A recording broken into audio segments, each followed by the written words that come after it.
വഹാബിയാക്ക് അങ്ങനെയാണ്, ജീവിച്ചിരിക്കണോലെക്കാളും പേടി മരിച്ചോലെയാ. പള്ളിത്തൊടു എന്ന് പറഞ്ഞാൽ ബേജാറാണ്, മരിച്ച മനുഷ്യന് എന്ന് പറഞ്ഞാൽ ഹലാക്കാണ്. അതുകൊണ്ട് വഹാബികളുടെ പഴയകാല ഖബർസ്ഥാന് പോയി നോക്കി എടവണ്ണിയോതായൊക്കെ ഒരു ഖബറ് 6 മാസം കഴിയുമ്പോത്തിന് അത് പൂള കുത്തിയോലെ ഇരപ്പാക്കിയിട്ടുണ്ട്. പക്ഷേ ഇപ്പം മുജാഹിദ് മൗലവിമാര് വിലപിക്കാൻ ഹുസൈൻ സലഫി പറയണേ, ഞമ്മക്ക് ബാപ്പാനെ ഓർമ്മയില്ലാതെയായി, ഉമ്മാനെ ഓർമ്മയില്ലാതെയായി, ഖബറിലേക്ക് നമ്മൾ പോകണം കേട്ടോ. ഒരു ചെടി പോലും കുത്തി ഒരു അടയാളം അല്ലെങ്കിൽ മറമാടി കൊല്ലങ്ങളെങ്കിലും ആ ഖബറൊന്ന് സിയാറത്ത് ചെയ്യപ്പെട്ട് സൂക്ഷിക്കാതെ മുജാഹിദുകളുടെ മനസ്സിലേക്ക് മരിച്ചവരെ കുറിച്ച് വലിയ ബേജാറുണ്ടാക്കി കൊടുത്തു. ഈ നല്ല കാര്യങ്ങൾ മരിച്ച് ഖബർ സിയാറത്ത് ചെയ്യുന്നതു തന്നെ മരണത്തെ ഓർക്കാനാണ് എന്ന കേവലം ഒരു പരിമിതിയിൽ അത് ബന്ധിതമാക്കി.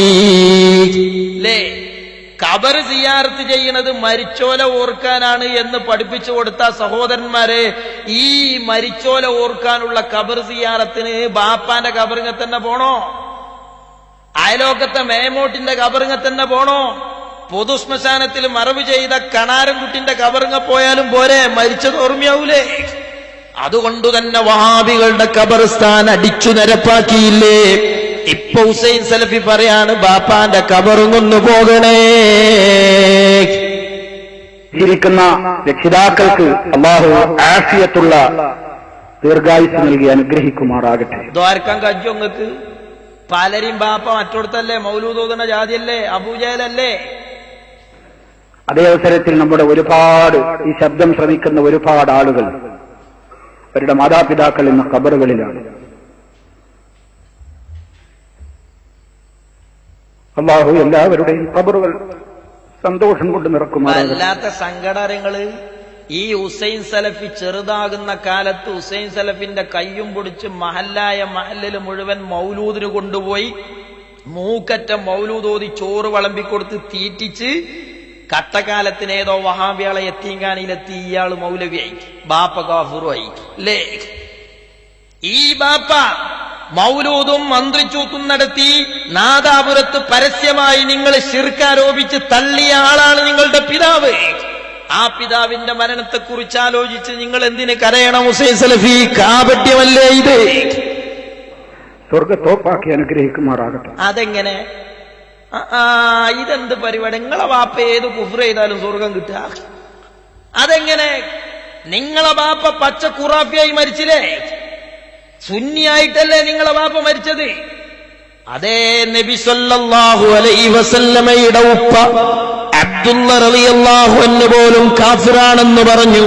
അവിടത്തെ പേരിൽ പോലും ഒരു തർലിയത്ത് കൊണ്ട് പ്രാർത്ഥിക്കാൻ മടി കാണിക്കുന്ന ഹുസൈൻ സലഫിയെ പോലെയുള്ള ആളുകൾ എങ്ങനെ മുജാഹിദുകളെ നിങ്ങളെ ബാപ്പാക്ക് വേണ്ടി ദ്വാരക്കാൻ നിങ്ങൾക്ക് കഴിയും? അവരൊക്കെ കാഫിറായി മരിച്ചവരല്ലേ, മൗലിദോതി മരിച്ചവരല്ലേ, മാല ചൊല്ലി മരിച്ചവരല്ലേ, നേർച്ചച്ചോറ് കഴിച്ചു മരിച്ചവരല്ലേ? അങ്ങനത്തെ ആളുകൾക്ക് ലാ തുസല്ലി അബദാ, അങ്ങനത്തെ ആളുകൾക്ക് നിസ്കരിക്കാൻ പറ്റുമോ, ദ്വാരക്കാൻ പറ്റുമോ? നിങ്ങളെ കണ്ണീര് കള്ളക്കണ്ണീരല്ലേ? ഏത് മുജാഹിദിനാ കയ്യ?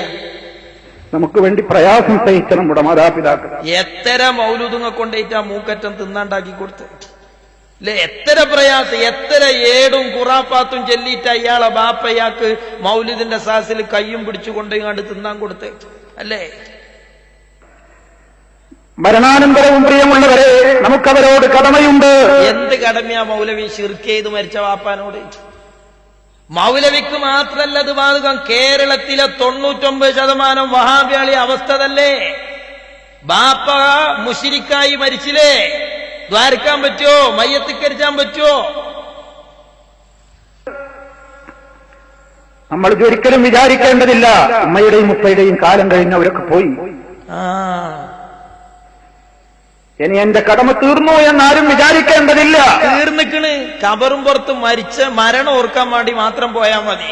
അതിന് ബാപ്പാന്റെ കബറിങ്ങ പോണമെന്നില്ല, കണാരൻകുട്ടിന്റെ കബറിങ്ങ പോയാലും മതി. ആനായ നബി സല്ലല്ലാഹു അലൈഹി വസല്ലം പറഞ്ഞിട്ടുണ്ട്, മരണപ്പെട്ടു പോയ മാതാപിതാക്കൾക്ക് വേണ്ടിയും പുണ്യം ചെയ്യാൻ വല്ലതും ഇനി ബാക്കിയുണ്ടോ? ഇനിയും അവരോട് കടമകൾ നിർവഹിക്കാനുണ്ടോ? നബി സല്ലല്ലാഹു അലൈഹി വസല്ലം പറഞ്ഞത് ഉണ്ടെന്നാണ്. ഉണ്ടെന്നാണ്. മരിച്ചുപോയ ഉമ്മക്ക് വേണ്ടി ഖബർ കുഴിച്ച് പൊതുവായി ആളുകൾക്ക് ഉപയോഗിക്കാൻ കൊടുക്കണമെന്നാണ്. അഥവാ മരിച്ചുപോയവർക്ക് വേണ്ടി ജീവിച്ചിരിക്കുന്ന ജനങ്ങൾക്ക് നന്മ ചെയ്തുകൊണ്ട് മരിച്ചുപോയ ഉമ്മക്ക് കൊടുക്കണമെന്നല്ലേ?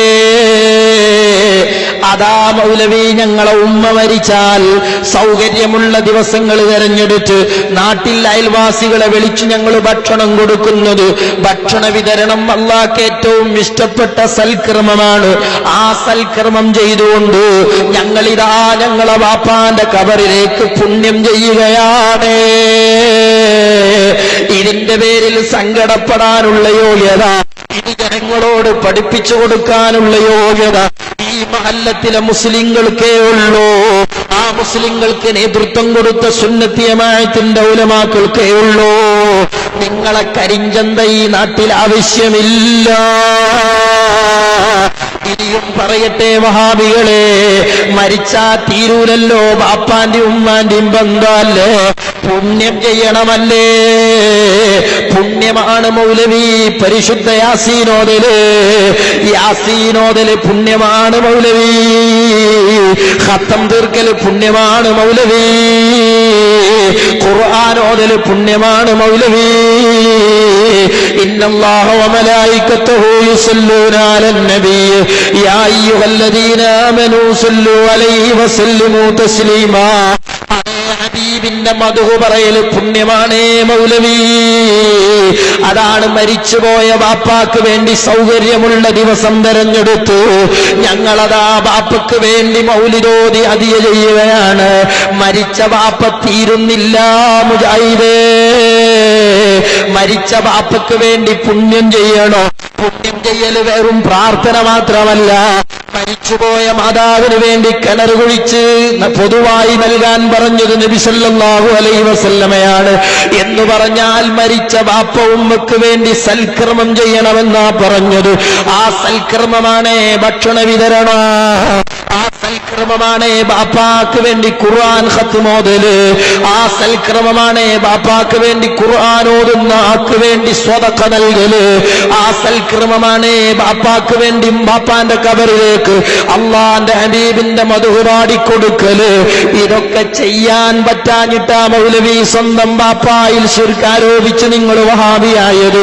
ഒരു തെറ്റേ നിങ്ങളോട് ബാപ്പ ചെയ്തിട്ടുള്ളൂ. ഒന്നിരിക്കെ ഒരു വഹാബിയുടെ ചങ്ങാത്തം സ്വീകരിച്ച് നിന്നെ ഗൾഫിലേക്ക് അയച്ചു. അല്ലെങ്കിൽ ചെറുപ്പത്തിൽ എവിടെയെങ്കിലും യതീംഖാനയിൽ തെറ്റിദ്ധരിച്ച് ബാപ്പ കൊണ്ടുപോയാക്കി. അല്ലെങ്കിൽ നീ ഒരു